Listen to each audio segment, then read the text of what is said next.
Hello, Dr. Berg here. In this video, we're going to talk about if your knees are bone on bone and you have no more cartilage left, and let's say you're not excited about getting surgery, you want to postpone it as long as possible, we're going to talk about some possible solutions.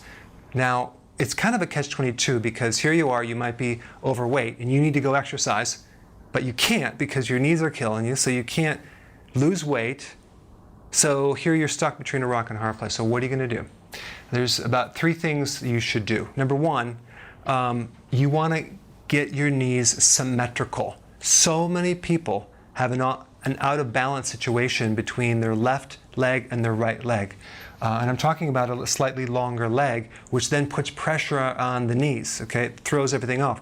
If you can get your knees totally symmetrical when you walk and there's no imbalance, you can reduce the tension and stress on the knee joints considerably. And some people don't even need to get surgery.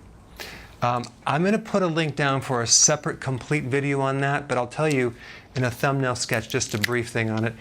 The mistake that most people make is that they look at the bottom of your leg lengths, okay, and like there's one short leg, like let's say you have a short leg, and they give you a heel lift to make this balanced, right? It's a big mistake because usually the reason why that leg is short is because the hip is higher on the short leg, okay? So the leg isn't short at all, it's just a high hip. Your hip is higher at one side and your spine is crooked. So if we put a heel lift in the short leg, we drive the high hip higher, worsening the symmetry of the left and right side of your lower part of your body. So you want to go by your hips. You can get an x-ray or just have someone eyeball it, with your belt or where your pants goes across. You want to go by the hip. And so let's say, for example, you look at the hip and the left side of your hip is dropped down. You would want to put the heel lift in the longer leg. Okay, like a little lift in your shoe. I've done that with people and it's just take all their knee pain, it just completely goes away just by balancing the leg, okay? It's really a pelvis problem.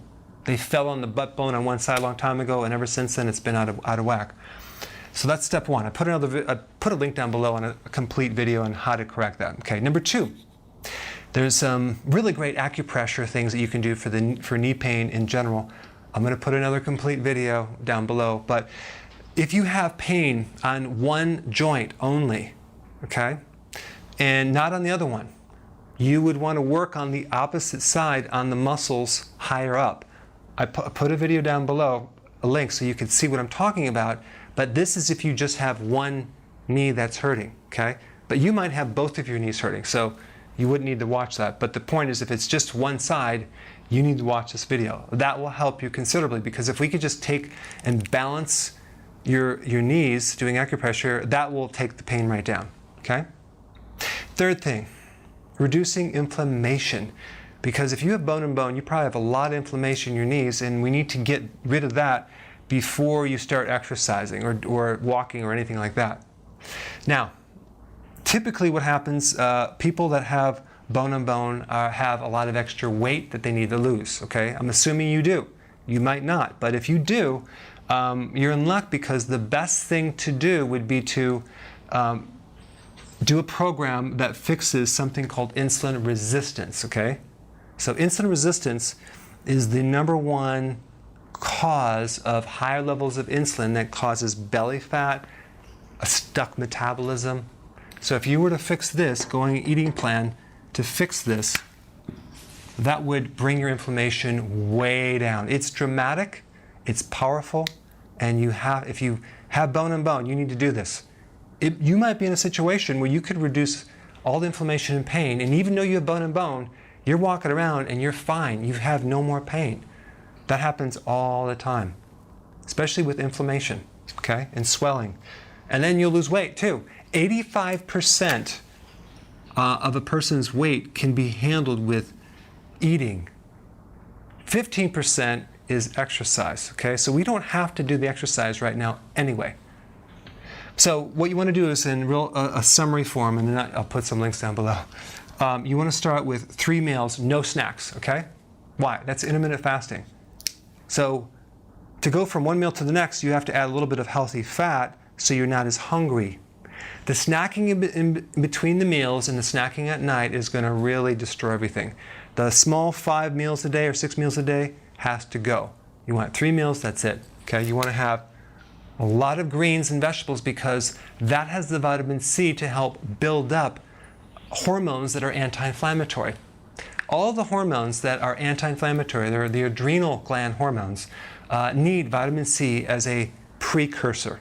So you need to consume a lot of vegetables and some protein, small amount, and actually higher amounts of healthy fat at the meal. So you start off 3 and you do that for a period of time. And then when you get used to that, you want to go 2 meals a day.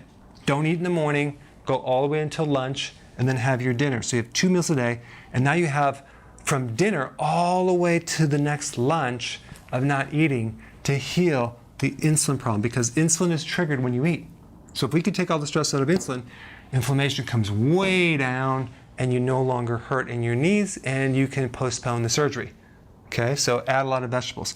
There's one other thing that you may want to check out too. I have a joint support formula that has in it not just the standard things like glucosamine and things like that, but it has in there adrenal extracts to support the adrenal.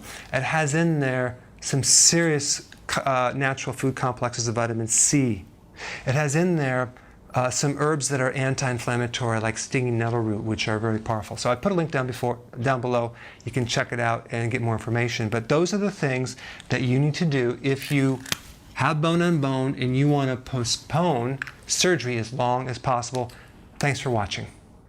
Hi guys. Hey, listen, I created a pretty amazing evaluation quiz down below that actually analyzes your symptoms to find the cause, the root cause of all of your symptoms, the most likely cause. So take the quiz now and we'll send you a report.